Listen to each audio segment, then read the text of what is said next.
Avant d'ouvrir votre compte, c'est toujours sympa de connaître les tarifs du courtier en question. Donc de manière générale, quand vous investissez en bourse, on va être confronté à ces différents frais de manière générale. Donc on va avoir les frais de garde ou ce qu'on appelle aussi les frais d'inactivité. Vous allez aussi avoir les frais de courtage ou les commissions, les frais de conversion de devises. Par exemple, transformer des euros en dollars, ça va vous coûter des frais. Ensuite, vous allez avoir des frais qui vont être liés à la plateforme quand vous faites un dépôt, un retrait ou peut-être même des fois, dans certains cas, des abonnements mensuels. C'est le cas par exemple avec Scalable Capital qui vous permet en payant un abonnement mensuel d'avoir une réduction sur vos commissions et sur les différents frais. Et vous allez aussi avoir ce frais qui est un peu induit dans lequel en fait on n'est pas forcément trop au courant mais qui s'appelle le spread, qui est ni plus ni moins que l'écart entre le prix d'achat et le prix de vente d'un titre financier. Donc chez Interactive Broker, concrètement, qu'est-ce qu'on va payer parmi tout ça? Eh bien, les frais de garde ou les frais d'inactivité, il n'y en a pas. Donc ça veut dire que si vous avez un compte qui devient inactif chez Interactive Broker, eh bien votre compte continue de vivre et vous n'avez aucun frais qui est lié à ça. Vous allez avoir par contre des frais de courtage qui eux vont être parmi les moins chers du marché, ce qu'on a détaillé rapidement dans la précédente vidéo et qu'on va ensuite voir en détail dans cette vidéo justement-ci. On va ensuite voir aussi les frais de conversion entre les euros et dollars et pareil, c'est parmi l'une des plateformes les moins chères du marché. Vous aurez des frais de plateforme, donc les dépôts et retraits, vous n'aurez pas de frais sur les dépôts. Vous n'aurez pas de frais non plus sur les retraits, vous avez un retrait gratuit par mois et ensuite vous aurez des frais de retrait chez eBay qui peuvent être de je crois 8 € par retrait. Vous avez une vidéo qui sera dédiée aux dépôts et retraits, donc là ce sera précisé là-dessus. Et en ce qui concerne les dépôts, donc selon les méthodes de dépôt que vous allez avoir, vous pourrez avoir des frais qui sont appliqués mais qui ne sont pas des frais pris par Interactive Broker. Ce sont des frais par exemple par votre banque ou par d'autres intermédiaires. Voilà de manière générale et avec le petit focus sur eBay. Maintenant, on va se concentrer plutôt sur les frais et les commissions d'ordre que vous allez payer. Donc par défaut, quand vous allez ouvrir un compte chez eBay, vous allez avoir ce qu'on appelle le plan fixe qui s'appelle en anglais fixed. Et donc ce plan-là, il vous permet quand vous allez acheter des ETF ou des actions sur les places boursières américaines, et je précise bien sur les places boursières américaines, là vous allez payer 1 $ par ordre. Si vous achetez sur des places boursières françaises ou européennes, en règle générale, c'est entre 3 et 4 € par ordre. Alors pourquoi est-ce que je fais une différenciation par place boursière? Il faut savoir que chaque place boursière va avoir des tarifs et donc ces tarifs-là vont être répercutés chez le courtier et le courtier va le répercuter sur le prix de la commission. Alors il y a certains courtiers qui englobent, on va dire, tous ces coûts-là en disant moi, quand vous achetez en France ou à l'étranger par exemple, eh bien c'est 5 € par ordre et du coup il va en fait manger dans sa marge en fait la différence. Sauf que chez Interactive Broker, eux leur objectif c'est de faire payer aux clients, donc vous, le moins cher possible. Et donc, il va dire, si c'est ce marché-là, comme ça coûte moins cher, on va vous faire payer moins cher. Et ce marché-là, ça nous coûte un peu plus cher, donc on va vous faire payer un peu plus cher. Par exemple, les marchés européens coûtent plus cher que les marchés américains. Je ne sais pas pourquoi, mais je pense que c'est une question de technologie. Et donc, ce que je vous invite à faire, ce que vous pouvez faire, c'est de passer à un plan tarifaire qui va être le plan tiered, qu'on appelle dégressif en français, pour optimiser vos coûts et vos commissions. Et donc, quand vous allez acheter des actions et des ETF sur les marchés européens, sur les marchés américains, vous allez passer de 1 $ par ordre à 35 centimes par ordre. Et si vous passez sur des marchés français ou européens, vous allez passer de 3 € à 1,25 € par ordre. Donc ça veut dire que concrètement, c'est beaucoup plus intéressant de passer au plan dégressif. Alors si vous souhaitez voir justement ces frais-là en détail, donc vous allez voir sur le site d'Interactive Broker, vous allez dans tarification, puis dans ici commission, et vous allez cliquer dans actions ETF, et vous allez voir que ces différentes tarifications sont regroupées donc soit sur le continent américain, donc là ce sont tous les pays qui concernent le continent américain, et EMEA, donc là en gros c'est la zone européenne. Et donc quand vous allez dans la zone européenne, ici on peut voir donc tous les pays. Alors là je sais pas si c'est bien ça. Oui, c'est ça. Dans la zone européenne, je vais descendre et je vais aller chercher par exemple la France.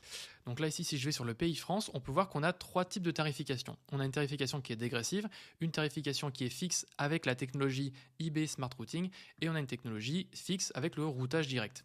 Bon, il faut savoir que par défaut, quand vous allez passer un ordre sur eBay, vous allez tout le temps le passer en eBay Smart Routing. C'est la meilleure manière de passer votre ordre parce qu'ils vont optimiser en gros votre exécution et donc vous allez avoir une tarification qui va être un peu plus intéressante à cet endroit-là et c'est le tarif que moi je vous conseille d'avoir. Donc quand vous allez passer un ordre ici, vous allez voir que si vous passez donc une transaction de moins de 50 millions d'euros, ce qui est probablement votre cas, avec donc voilà, vous allez passer votre ordre et vous voyez que vous allez avoir un coût, une commission qui va être de minimum 3 € par ordre. et minimum par ordre de 1,25 € si vous faites des fractions d'actions. Donc si vous achetez une action entière, ça va vous coûter 3 €. Si vous faites des fractions d'actions, ce sera 1,25 €. Maintenant, si vous passez en tarification dégressive, là vous pouvez voir qu'on passe à 1,25 €. Donc c'est ce que je vous disais, au lieu de passer de 3 €, on passe à 1,25 €. Donc c'est toujours ça de prix. Il faut savoir que vous allez ensuite devoir supporter des coûts supplémentaires qui sont les coûts de frais de bourse et les coûts de frais de compensation. Des coûts qui sont vraiment minimes, hein. On parle vraiment de quelques centimes. Donc concrètement, vous allez payer 1,25 € plus quelques centimes. Donc moi, c'est pour ça que j'arrondis tout le temps à 1,25 € parce que concrètement, c'est à peu près ce que vous allez payer. Si je vais dans la tarification, par exemple, des États-Unis, donc vous souhaitez acheter, par exemple, une action américaine comme, je ne sais pas moi, Apple ou n'importe quel autre titre qui serait coté soit au Nasdaq, soit, par exemple, au New York Stock Exchange, vous allez ici aller dans le continent américain et en fait, vous voyez que c'est vraiment dédié par pays. Et là, si je vais prendre donc le pays États-Unis, je vais avoir mon premier tarif qui va être le tarif fixe, où là, je vais avoir une commission de 1 $. Donc ça, c'est mon minimum par ordre. Et mon maximum, ce sera 1%. Alors évidemment, voilà, faut voir aussi par rapport à tout ça, mais grosso modo, dans tout ce que moi j'ai pu tester, je paye vraiment que quelques euros, quelques dollars par ordre. Pour vous donner un ordre d'idée, si je vais par exemple dans un exemple de relevé de compte, donc ça c'était mon relevé de l'année 2023 où là j'ai fait pas mal d'ordres pour vous donner un exemple. Ici, quand j'achète des actions cotées par exemple en euros, ici on peut voir ici que c'est des actions cotées en euros, donc là j'ai acheté un ETF à ce moment-là, donc c'était une place qui était européenne, et bien là comme j'avais pris justement la tarification dégressive, là on peut voir que ça m'a coûté 1,25 € de commission, donc j'ai même pas payé on va dire les petits frais de bourse en plus, donc ça m'a vraiment coûté que 1,25 € pour passer un ordre d'à peu près 268 €. Évidemment, si j'avais passé un ordre de 10 000 €, peut-être que ça aurait été 1,28 €, 1,30 €. Bon, ça aurait été vraiment, vraiment très très peu. Et si je regarde par exemple dans le cas des États-Unis, donc on avait le plan fixe et on a aussi le plan dégressif qui va venir s'appliquer. Alors il faut savoir que quand vous prenez le plan fixe ou le plan dégressif, il s'applique sur tous les marchés, hein. Donc c'est soit le fixe pour tout le monde, soit le plan dégressif pour toutes vos places de marché. Et là, en plan dégressif, on passe à 35 centimes de minimum par ordre, plus des petits frais tiers qui sont listés ici.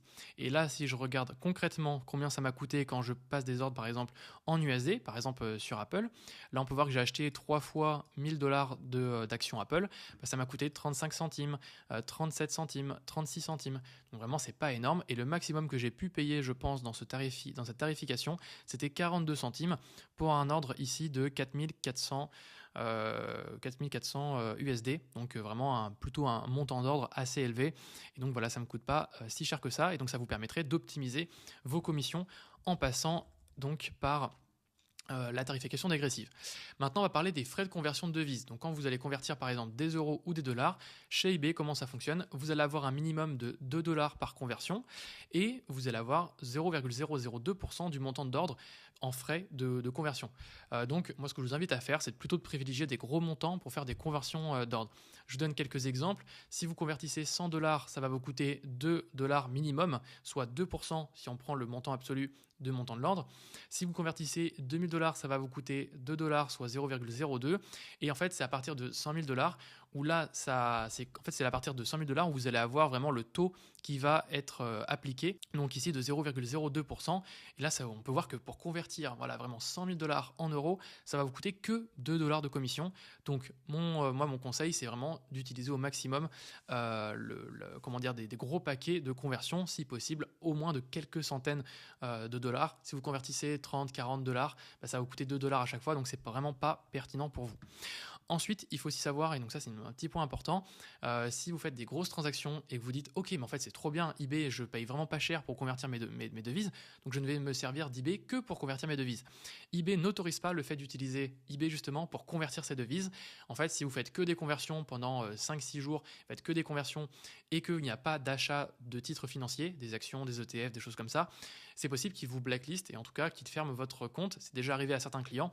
Donc utilisez eBay non pas comme un convertisseur de devises, mais bien comme une plateforme d'investissement pour acheter des titres financiers, etc. Donc ça, c'était tout sur les différents frais. J'espère que cette petite vidéo vous aura plu et on se retrouve dans la prochaine session.